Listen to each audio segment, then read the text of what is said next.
What's up, everybody? It's Alex from Heavy New York. We are back at Brooklyn Bazaar, and we are here with Jon of Torche. Thank you for your time today. Hey, thanks for having me. Yep. So your newest record is Admission, which came out just a couple months ago, or not even. I think maybe a month ago. Yeah, maybe a month ago. I'm really bad with timelines, Yeah. but yeah, in the recent past. Yeah, so much comes out, you lose track. But what I'm curious is, do you consider this a direct follow-up to Restarter, or do you think that this new record kind of stands out more in your catalog? I personally think it stands out more. It's the record that followed Restarter, and I feel that having toured on that one relatively extensively, there's a lot that we did on this record that I think was kind of cooking up in our minds or whatnot regarding to like what we wanted to do, having done that record and toured on it so much. Like you end up wanting to do different things or take things a little further, experiment, all that. Once you play these songs over and over and over, you're good there. You check that off of the list, but you want to introduce new things, new elements, and keep it entertaining for yourself and the rest of the band. And that, to me, makes for a more unique record, and it makes the live shows entertaining to play. You know, because I feel like once you record these songs, that's the record. Okay, that's done, and then you kind of are putting together how to play these songs live. Even though you're essentially playing the same song, you're trying to reach that same like feeling or a certain threshold that you get while listening to the final product. Mm-hmm. And sometimes there's challenges because you layered things or did certain effects or used different instruments, and you kind of have to figure out a way to make that translate live. Mm-hmm. So I think like this one has certain like fun challenges in that sense. So it's all around deeper experience or record to translate live. Yeah.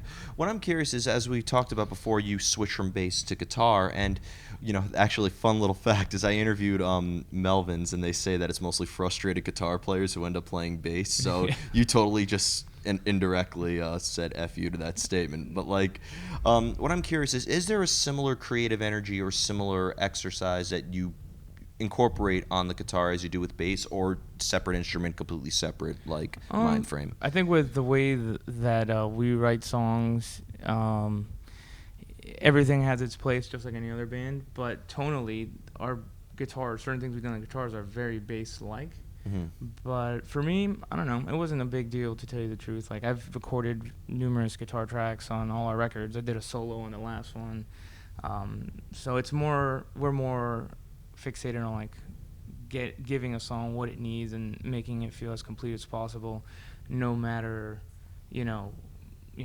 who the spotlight's on, or it's more about the song than anyone. Like, all right, well, fucking this dude's gonna have to do some fucking in-bass shit here, and it's all about the solo. So it's like, just hey, pick up a new instrument, make it work, bring some new stuff to the table, and let's see if we all agree and enjoy it. And luckily, it worked out well. It's fun to bring forward things that I was like sneaking in the past, like in the background, like little overdubs, or like influencing and nudging previous guitar players. Hey, try this. Like, hey, this pedal's pretty cool, isn't it? Like I think this should have this vibe, or try something like this. Now I can just like go ahead, do it as soon as like an idea pops into my head, or something just happens to happen, like whether it's a happy mistake or something I've been trying to do for a minute.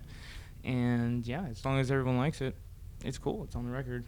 But there is a little more freedom, like you have more than four strings. Yeah, exactly. And you can also embellish certain parts live. That has been a lot of fun. Like, some of the dreamier stuff, or like some bends, to kind of heighten, like, I don't know, either the energy or the tension or something. Mm-hmm. There's a little more freedom, because I was always really focused on making sure that the solid low end and the rhythm section was just like monstrous. Yeah. What I'm curious is, because I always thought that, especially with Admission, like, being fully immersed into that record, I feel like there is a sound, like I could tell that this is a Torche song. Is it fair to say that you guys maybe have kind of like a formula that applies to all of your albums, or do you try to like experiment and take a new approach to every record? I think we don't think too much or at all. It's just kind of like running with a riff that was an idea, or something that just happened to materialize as soon as someone tuned their guitar at practice, tuned it up, and I'm like, oh shit, that sounded kind of cool. But I will say that song, along with a few others, were a little different, where they were fully written before we got together. The band, like no one in the band has really lived in the same state for some time. So when we've gone together the last couple albums, things need to be like there needs to be some head starts here and there, and some groundwork needs to be laid out, because you can easily lose a day when people are flying out from all over the country. But that song is different. I was excited to show the guys. It was just like an idea on a like a 4-track recording thing I had on a phone with like a drum machine, and just I bought like some cheap equipment out on the West Coast before I'd moved there, and was just eager to like make use of my time out there in between tours. And that one always stood out to me. And kind of like the lead stuff that's kind of going throughout the whole song had a ring to it, you know. And I was like, man, I kind of like would pop it on every once in a while. I'm like, oh yeah, this idea that was like idea 16 on my phone or whatever it was, you know. And showed it to them, and they were into it. But I feel like we are a band that we can sometimes songs get written with different tunings and different things, and we just like transpose it onto the Torch tuning, if you will. And I think it's there's a sonic continuity when we all play it together, and you know the way we way we tune instruments, but the sound of the amps, the pedals and shit, like it all kind of it can be different, it can be similar, it can be all over the place, you know, but in the end it has that sonic signature because of how we play and what we play, and you know, the choice of melody versus heavy or dreamy. Or I think like no matter how far we've experimented and tried new things, there's like a certain sonic continuity. So people are always like, man, it sounds so different, but it's you guys. Yeah. Well, I've noticed like a song like Changes Come or Admission, those were kind of, forgive the, maybe not the best term to say it, but I had like kind of like a very shoegazy sort of effect to it. But then there was parts that were straight up like stoner or sludge metal. You'd almost think you collaborated with like Matt Pike or something like that. So like I thought there's different sides to Torch, but in the end it's still Torch. Yeah, absolutely. And I think we feel the same, and that is really what makes records feel complete to us. And you know, when you have 8 songs that all sound the same or something, let's say like that's as a scenario, I would hope that, you know, people will be like, you know what, let's tweak those songs a bit, and the last 2 we need to come up with, let's push it, you know. So for me, I always feel that it's fun to have songs that, you know, it could be heavy or, you know, fucking melodic, upbeat, dreamy, angry, sad, whatever. Like a record should be an experience. It should be like this sonic journey, and it should be a complete experience. Kind of like, you know, going through like different emotions that we as humans go through. It should be like a full package, you know, like from beginning to end. It should be a trip, and then you're like, holy shit, I need to hear that again. I need to find out where that, you know, like revisit those stops or whatever, you know, like that type of thing. Absolutely. Not just like, okay, this is 10 variations of the same thing. Yeah, no, that gets, you know, annoying. It's a little too much. Yeah, and I have 2 more questions for you. Sure. But when you're playing live, this is actually going to be my first Torch show tonight. Looking forward to it. But when you are playing live, do you try to execute the material exactly how people are hearing it on the album, or do you try to maybe make the live presence maybe a bit of a different experience than just simply listening to you guys? I feel in the past it was a lot about recreating it the best we could to, you know, mirror what's on the record and what people are familiar with. But I feel with the new lineup, the new record, we are playing, you know, pretty much what's on the record, but I would say there's this aspect of like pushing certain things and like you changing things to keep it exciting and entertaining. And I've seen like the reaction from people coming out to the shows, and you can tell they're familiar with the record, even though it's been out just, you know, just a little bit.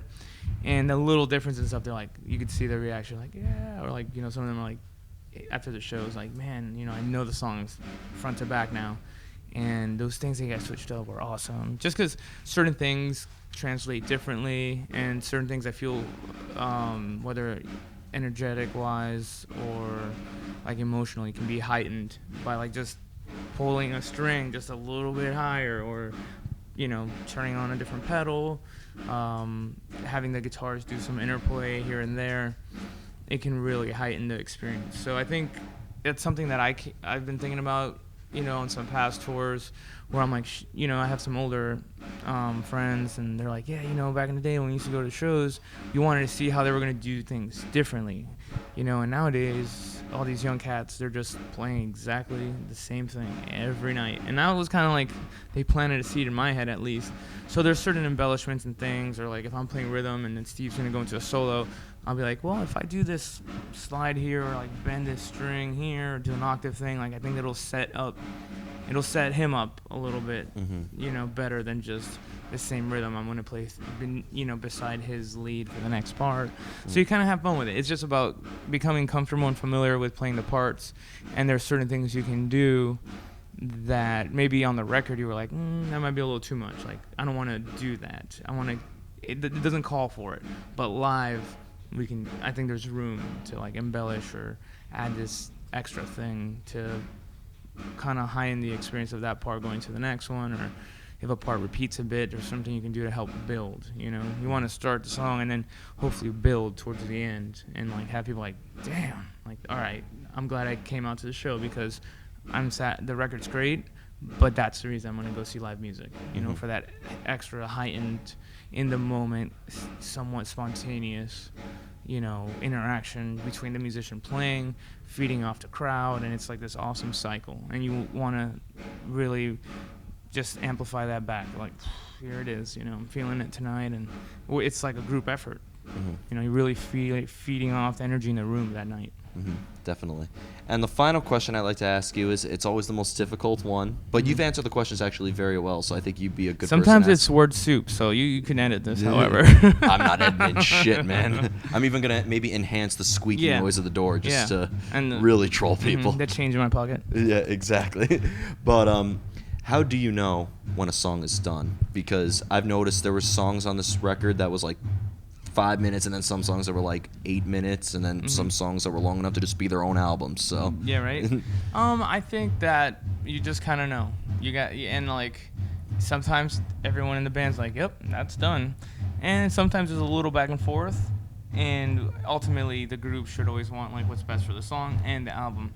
But I think you just kind of gotta follow your gut and listen, and there is such thing as like overdoing it. You can really make an arrangement too cluttered, and the song could suffer, immensely if it's just overdone.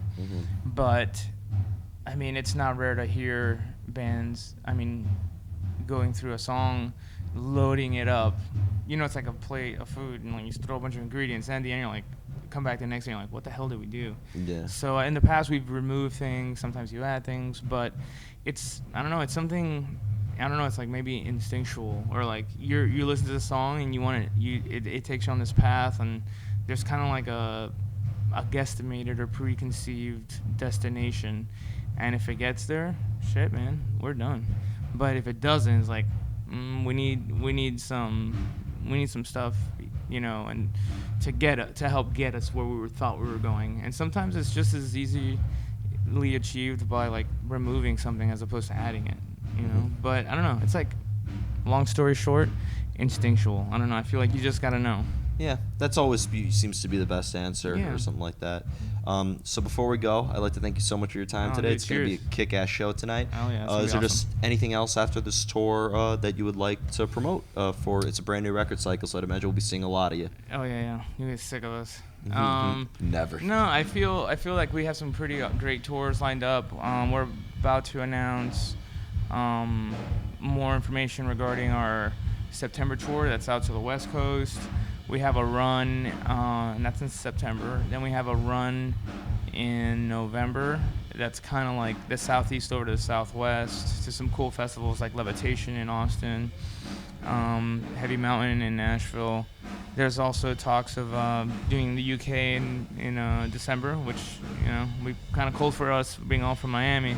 But we're excited to get out. We're just excited to play these songs, and we just got word that we'll be playing Late Night with Seth Meyers on the 14th of this month. Was that announced? Or? Yeah, that's announced. Yeah, announced today. Okay, because this will be uploaded by midnight. Hey, so you're just behind the initial headlines regarding that, I guess. Awesome. But yeah, we're excited. We always have a great time in New York, whether it's Manhattan, Brooklyn, even